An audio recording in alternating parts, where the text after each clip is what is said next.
smile blooming. "I was sure that thing was in the Handmaiden deck." "It was. I pulled it in the 3rd round." His eyes brightened with amusement.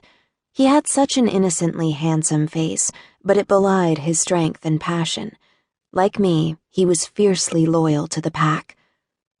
I was Fallon, the only daughter in the Keene family. Gabriel, the oldest, was apex of the pack. I was second oldest, and I was followed in age, and alphabet, because my mother had a weird sense of humor, by Eli, Derek, Christopher, and Ben. Adam had once been the baby, but he'd betrayed Gabriel, the family, and the pack. He was no longer a Keene. If anything happened to Gabriel, I was next in line for the crown. That made me the first possible female apex in the history of the North American Central.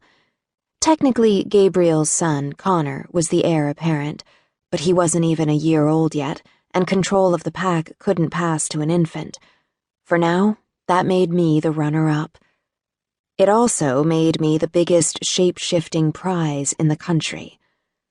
I put the rest of my cards on the table and gathered up my winnings. The tabletop, one of 10 or 15 around us, was etched with time and sticky with decades of beer and whiskey. It took 2 passes to collect the quarters we'd anteed. "And that makes 13, I said, sliding them into my jacket pocket.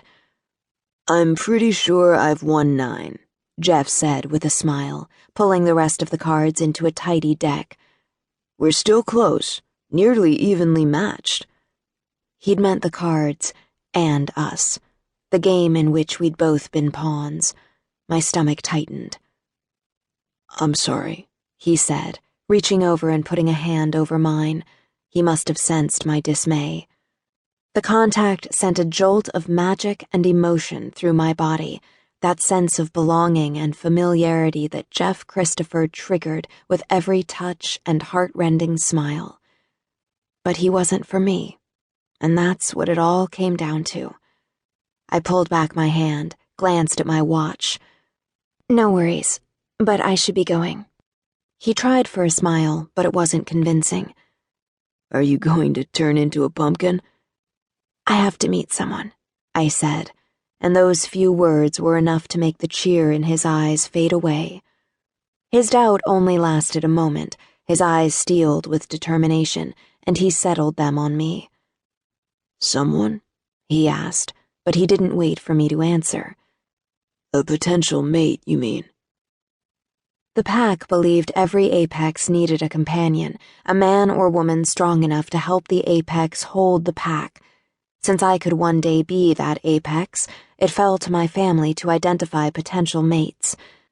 A doomsday plan in dating form. Brains and brawn were popular traits, but they weren't the only qualifications. Each family of shapeshifters took a specific animal form. The Keenes were wolves, the same form as the first known shapeshifters, Romulus and Remus, and thus the most prestigious. Wolves were the first animals of the first pack. The shifting was magical, but the form was all about genetics, and that's what it really came down to. Jeff Christopher, brilliant and charming, was a beautiful and powerful animal, sleek fur, wide predatory eyes, heavy paws, long, swishing tail. Jeff was a tiger. Pack protocol, a pack tradition, said shifters who transformed into different animals shouldn't be together.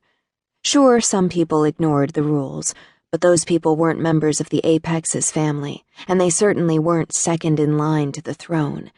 I didn't have the luxury of rebellion. Gabe and Jeff had been friends for some time. I'd met him a few months ago. Gabe trusted and respected Jeff, who worked with Chuck Merritt, a former cop who'd been hired by a former mayor to help supernaturals in Chicago.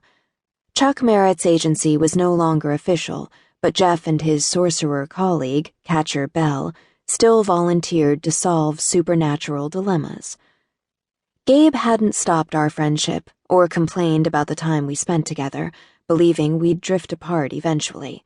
And as each season passed, the number of potentials Gabe trotted in front of me increased.